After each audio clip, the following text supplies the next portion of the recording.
चिंता तो होगी ही, क्योंकि प्रभु पर विश्वास नहीं। एक व्यापारी की बड़ी अच्छी स्थिति थी। व्यवसाय चलता था, खूब पैसा था, व्यवधान भी आते थे।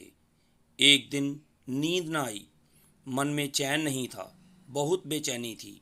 पत्नी ने सब देखा तो पूछा, क्या बात है? तो बहुत पूछने पर भी कुछ नहीं बताया। दूसरे दिन भी उसकी यही हालत थी। तब पत्नी ने जिद की और कहा, आपको बताना होगा। तब व्यापारी ने कहा, ये मत पूछो, अगर तुम सुनोगी तो तुम्हारी भी मेरी जैसी हालत हो जाएगी। परंतु पत्नी के विशेष आग्रह करने पर उसने कहा कि एक दिन मेरे मन में आया कि यदि सारा काम बंद हो जाए तो अपनी स्थिति क्या होगी।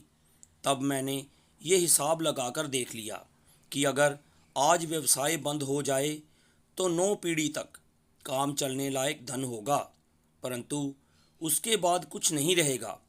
तब बच्चे क्या करेंगे? फिर कैसे काम चलेगा? यही सोचकर मैं चिंतित हो गया हूँ। मुझे चिंता हो रही है। पत्नी बुद्धिमती थी, बोली, ठीक है, अभी चिंता मत करो, कल एक संत के पास चलेंगे, उनसे अपनी समस्या का हल पूछ लेंगे, आज सो जाओ। पत्नी ने उन्हें किसी तरह सुला दिया। अगले दिन जब वह गाड़ी में बैठने लगे तो पत्नी महात्मा जी को देने के लिए गाड़ी में अन्न, फल आदि सामान रखवाने लगी। ये देखकर पति ने कहा, ये क्यों रखवा रही हो? ये सब तो मैंने कल हिसाब में जोड़ा ही नहीं है। पत्नी ने कहा, रोज तो जाना नहीं है, बस आज ही ले चलना है। तो व्यापारी मान गया। संत के आश्रम में दोनों पहुँचे। व्यापारी की पत्नी ने सब सामान देना चाहा तो संत उन्हें रोकते हुए अपने शिष्य से बोले, जा भीतर गुरुवाणी से पूछ तो आ कि कितना अन्न अभी शेष है। शिष्य ने पूछकर बताया कि आज रात तक के लिए सब है, कल सवेरे के लिए नहीं है। तब संत ने कहा, हम तुम्हारी भेंट स्वीकार नहीं कर सकते, क्योंकि इसकी आवश्यकता नहीं है। पत्नी के विशेष आग्रह करने पर संत ने कहा कि कल की चिंता ठाकुर जी करेंगे।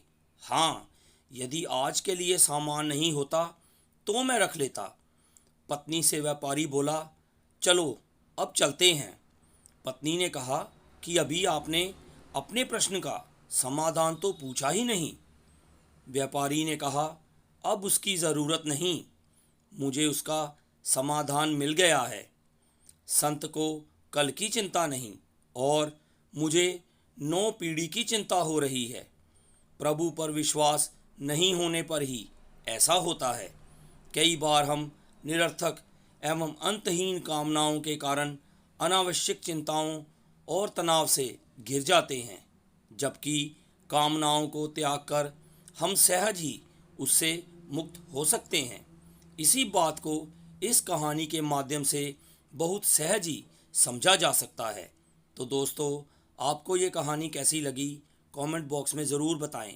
कहानी को लाइक, शेयर और चैनल को सब्सक्राइब करना ना भूलें। धन्यवाद।